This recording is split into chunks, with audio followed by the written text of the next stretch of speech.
ในอริยมรรคทางอันประเสริฐมีองค์8องค์นั้นอริยมรรค3ข้อคือสัมมาวาจาการเว้าจาอันถูกต้องดีงามสัมมากัมมันตะการงานอันถูกต้องดีงามสัมมาอาชีวะอาชีพอันถูกต้องดีงามเหล่านี้เป็นขันธ์ศีลด้วยกันจึงขอกล่าวรวมไว้ด้วยกันเลยเมื่อพิจารณาความหมายตามหลักฐานในคัมภีร์ปรากฏมีความจำกัดความคล้ายๆยกตัวอย่างว่าดูลาภิกขุทั้งหลายสัมมาวาจาการเว้าจาอันถูกต้องดีงามเป็นอย่างใดนี่เอิ้นว่าสัมมาวาจาคือ 1. มุสาวาทาเวรมณีเจตนางดเว้นจากการเว้าตัว 2. ปิสุนายะวาจายะเวรมณีเจตนางดเว้นจากการเว้าเสียดสีนินทา 3. ภรุสายะวาจายะเวรมณี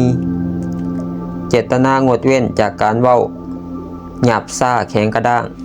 4. สัมผัสปลาปาเวรมณี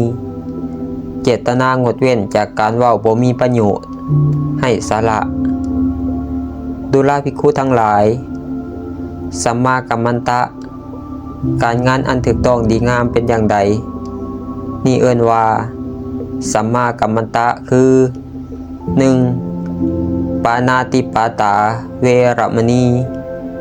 เจตนางดเว้นจากการเบียดเบียนทางกายทำลายชีวิต 2. อทินนาทานาเวรมณีเจตนางดเว้นจากการถือเอาของที่เขาบ่ได้ให้ในอาการแห่งขโมย 3. กาเมสุมิจฉาจาราเวรมณีเจตนางดเว้นจากการประพฤติผิดในกรรมทั้งหลายดูลาภิกขุทั้งหลายสัมมาอาชีวะการเลี้ยงชีวิตอันถูกต้องดีงามเป็นอย่างใดนี่เอิ้นว่าสัมมาอาชีวะคืออริยสาวกละเสียซึ่งมิจฉาอาชีวะอาชีพอันผิดหาเลี้ยงชีวิตด้วยสัมมาอาชีวะมิจฉาอาชีวะได้แก่การโกงหรือหลอกลวงการประจบโสภการทำเล็ดนัยยะใส่เล่ห์กลการบีบบังคับขู่เข็นการต่อลาภด้วยลาภจากความหมายหลักอันเป็นจุดแกนกลางของระบบการฝึกอบรมขันธ์ศีลธรรมที่เอิ้นว่าอธิศีลสิกขานี้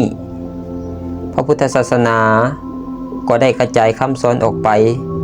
เป็นข้อปฏิบัติและหลักความประพฤติต่าง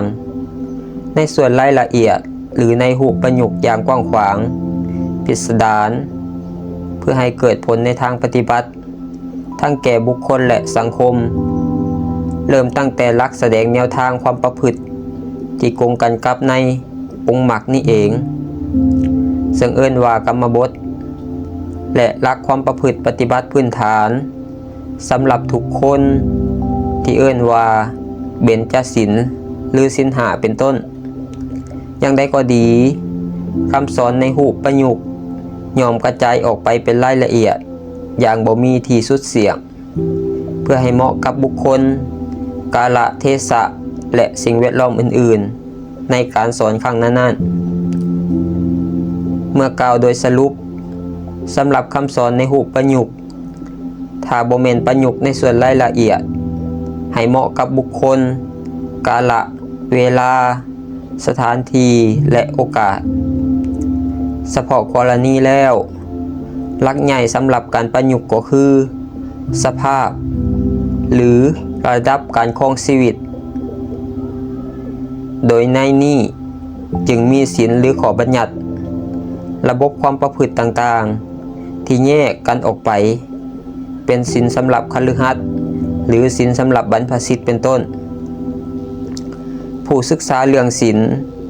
จะต้องเข้าใจหลักการสาระสำคัญ และที่สำคัญอย่างยิ่งก็คือวัตถุประสงค์ของศีลเหล่านั้นทั้งในส่วนรายละเอียดที่ต่างกันและส่วนรวมสูงสุดที่เป็นอันหนึ่งอันเดียวกันจึงจะชื่อว่ามีความเข้าใจอันถูกต้อง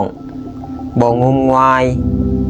ปฏิบัติธรรมบ่มีผิดพลาดและได้ผลอย่างจริงจัง